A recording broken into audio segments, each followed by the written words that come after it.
Now that you have a solid foundation of JavaScript, I want to talk a little bit about the actual process of learning how to code and give you some motivation.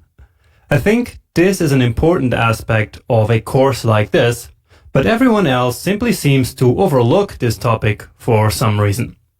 So let me share my advice on how you should learn to code as a complete beginner in this video. And to make this a bit more fun, I will start by telling you how to fail at learning how to code. And to do that, meet John. So John has been learning how to code for some time now, but he is failing miserably. He's just not going anywhere. I guess he is just not receiving the right advice. So let's see what John is doing wrong so that you can learn from his mistakes and learn how to code in no time.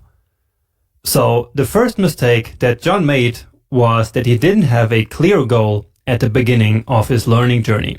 He simply started by watching some courses and reading some tutorials, but he would just blindly copy the code without caring how it works. Even worse, sometimes he would just copy and paste code from tutorials or sites like Stack Overflow. While learning, he didn't reinforce what he was learning in the courses and tutorials by doing small challenges or taking notes. He also didn't practice coding outside of the courses, and he didn't come up with his own project ideas to improve his skills. Then, whenever he did code a bit, John would quickly become frustrated whenever his code was not perfectly clean or efficient. John also lost motivation pretty quickly because he thought he could never know enough. He could never know all there is to know. And this is a really big mistake. Also, he was just always learning in isolation without sharing his process. Finally, after finishing a couple of courses, he thought he was now a web developer and could start applying to jobs. But no one would take him because recruiters soon found out that he couldn't even build a simple app on his own. So that's a long list of mistakes. But it's not too late for John. We can fix all these mistakes, right? So let me show you how. So the first mistake is relatively easy to fix. What you need to do is to set a goal for yourself. Think about this and actually write it down on a paper or something. Make this goal specific, measurable, realistic, and time-based. For example, your goal might be, I want to become a front-end web developer within 1 year. From there, you can then develop a plan on how to get there. It also helps to know exactly why you are learning to code. For example, are you trying to switch careers? Or do you want to find a better job? Or are you just starting a new hobby? Whatever it is, it's important to be aware of the reason why you're doing this, because this will help you stay motivated when learning becomes more and more difficult. To stay motivated, it's also great to imagine a big project that you want to be able to build by the end of your learning journey. This has always helped me tremendously. With this project in mind, you just need to research the technologies that you need to learn, and then learn them one by one, step by step, in a calm way. Next up, instead of simply copying code from a course or tutorial, always make sure that you really understand the code that you're learning and typing into your editor. Don't move on if you don't understand. Also, always actually type code. Don't just copy and paste it from a tutorial or a site like Stack Overflow. This way, you're training your brain to remember the syntax later. Reinforcing is one of the most important learning techniques. It means that after you learn something new, like a new JavaScript feature or concept, you use it immediately to make it really stick in your brain. You can do this by taking notes and by challenging yourself with small coding exercises and challenges. For example, let's say you just watched the lecture about functions. So now you know what functions are and you saw some examples. But now, as a next step, you need to reinforce this knowledge by writing a function for your own personal environment. For example, you might need to calculate the average of your university grades Or you might need to convert recipe ingredients from ounces to grams while cooking. So just write a function that does this task for you and have some fun with it. Coming up with your own ideas like this and solving them will absolutely boost your confidence in your programming skills. And really take your time with this. There's absolutely no need to complete any course as fast as possible. Alright? Now, it's absolutely normal that in the beginning, it's hard to come up with your own challenges. That's why I included countless coding challenges in this course for you. You can also use a special challenge platform like codewars.com, where you can find thousands of coding challenges for different skill levels for free. I have actually solved some of Code Wars challenges in real life with some students, and I can tell you it's a ton of fun and really helpful. One of John's biggest mistakes was to not practice coding outside of the course environment. But practicing on your own is the single most important thing that you have to do. And I can't stress this enough, okay? Coding your own projects without any course guiding you is really not optional. If you just follow courses and don't code on your own, you will never ever be able to write programs on your own. So come up with your own project ideas, no matter how small or big, and just build them. Or you can copy parts of popular sites or applications. No matter what you do, really challenge yourself, make it difficult, and grow by overcoming obstacles. And I know it's scary to leave the comfortable environment of a course where you just have to follow the teacher, because you will fail and you will make mistakes and it will be difficult to code on your own. But getting out of our comfort zone is the only way we grow. So don't be stuck in tutorial hell, which is exactly the state of not being able to leave tutorials. There's more about this whole journey at the end of this lecture. Now, when you practice, you should never become frustrated with the quality of your code. Do not get stuck by trying to write a perfect code, which is really clean or really efficient. So none of that matters in the beginning. You're still learning. So just write as much code as you can, no matter the quality. Really, clean and efficient code will come with time. Alright? It's just natural progress. Also, you can always come back and refactor and improve code later if you want to. Another important piece of advice I can give you, and I actually give it to myself from time to time, is to embrace the fact that you will never know everything there is to know in web development. Web development is this huge field, and so it's completely normal and acceptable that you will never know everything about web development. So don't put too much weight on your shoulders and create too many expectations. So, in fact, the best developers and teachers have no problem in admitting that they do not know everything. Like the legendary Kyle Simpson, who admits that even after 20 years, it's still a struggle to make his code work and understand it the next day. So do not lose motivation if you feel the same way. Also, do not compare yourself to top developers who do know a lot more than you. Because, of course they do. Many of them have been at this for over 10 years, or maybe even 20 years. But nobody was born an expert. And even experts are still learning all the time. Now, here it's actually pretty important that you have a well-defined goal for yourself. Because if you do, you can just focus on what you need to learn in order to achieve that goal. Everything else is unnecessary. It's just noise. For example, if you don't need a backend in your app, then you don't need to learn Node.js or PHP. Okay? The next mistake that is hopefully easy to fix is to not learn in isolation. One great way to do that is to learn together with other people, no matter if in person or online. Whenever you learn something new, explain it to them, because explaining things forces you to really understand them first, and repeating a concept will then really make it stick in your brain.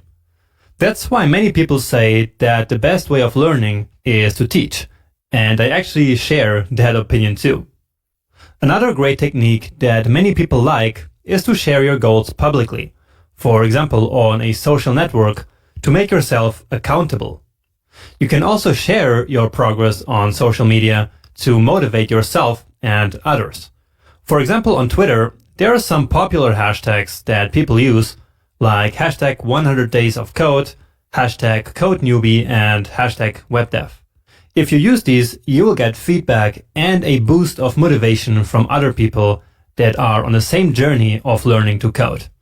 It's a really nice and friendly community, at least on Twitter, which is what I know and use. So for sure, you should try it out. And finally, the absolute biggest mistake that John made was that after he went through a couple of web development courses, he thought that he was now a web developer ready to take a job. Now, this is probably the biggest misconception that people have. Just take a couple of courses and you're done. But no, that is just not how it works. So I'm sorry to bring you the bad news, but courses like this one can only take you so far. They will give you an amazing foundation, of course, but they're just the beginning of your journey. You need everything else that we just talked about in this lecture in order to become a successful web developer. So let's talk a little bit more about this and the journey of actually becoming a job-ready developer. So here is a very true graph that shows you how your confidence in your skills changes as you become more and more competent as a web developer. And this is useful because it allows us to plan a strategy for your learning journey. So when you start, you are in the everything is awesome phase. You are studying one or more courses or tutorials, understanding how the code works, and taking a lot of challenges, just like I mentioned earlier. Now, you're not really competent yet, but are starting to get confident and are pumped to keep going. So this is probably where you are right now and will be throughout this course or any other course that you take. But then, as you start practicing on your own, you reach the cliff of confusion. Here you realize that coding might be a lot harder than you thought when you no longer can just follow a course with a predefined path. So your confidence is gonna start to drop a little bit, and you might realize you can't build anything meaningful on your own yet. But don't lose motivation here. Just keep writing lots and lots of code on your own, no matter how much time you need to spend fixing bugs and searching for a solution. It's all part of the journey, and it's still gonna be fun. Slowly, you will become better at writing code, so you will become more competent. But your confidence might drop even further because now you start to realize just how much more you will need to practice until you can build a real application on your own. You are now in the so-called pit of despair, but believe me, it's not as bad as it sounds. You might start to feel lost, but a great solution for this is to start learning with other people, like other beginners or even other developers who might mentor and help you along the way. To leave the pit of despair, you must keep challenging yourself. You cannot stop here. Okay?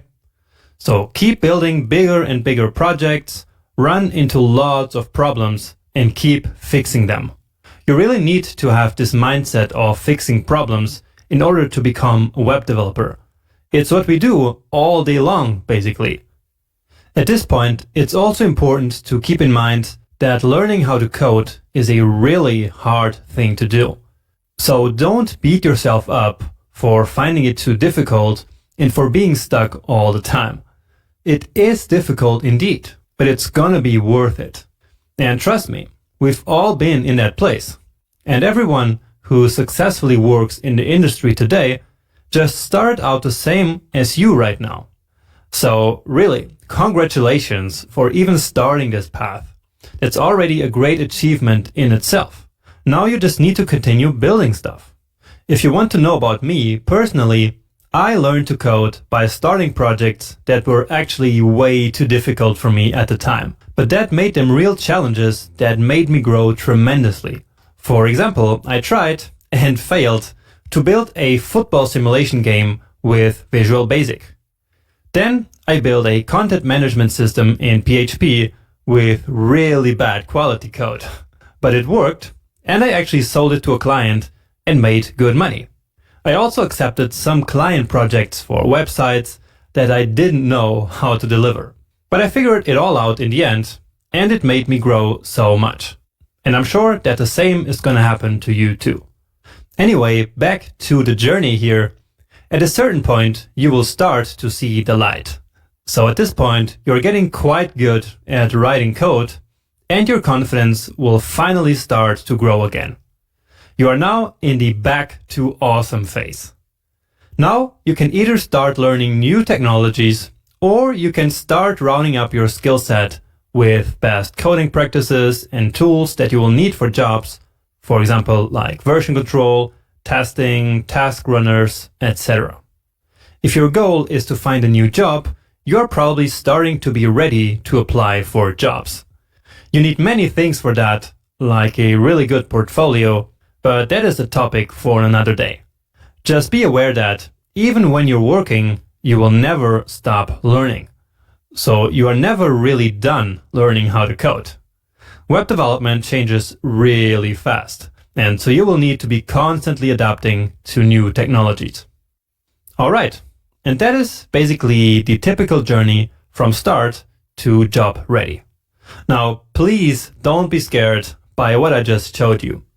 I'm telling you all these things not to scare you, but to prepare you, because I really want you to succeed on this path. And I want you to achieve real success, not like fake success.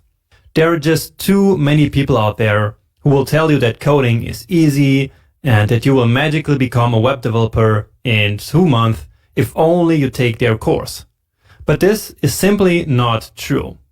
So I'm not going to sit here and tell you that coding is easy. It's not easy. But with the right attitude and the guidelines I showed you in this lecture, you can totally do it. And I mean that, because I've seen it happening time and time again. So many people have learned how to code from complete scratch, switched careers, found better jobs, and improved their lives dramatically. And I mean many of my students, and also many other people that I know personally. It's real, and you can achieve the same thing. Just keep going, keep coding, and keep building.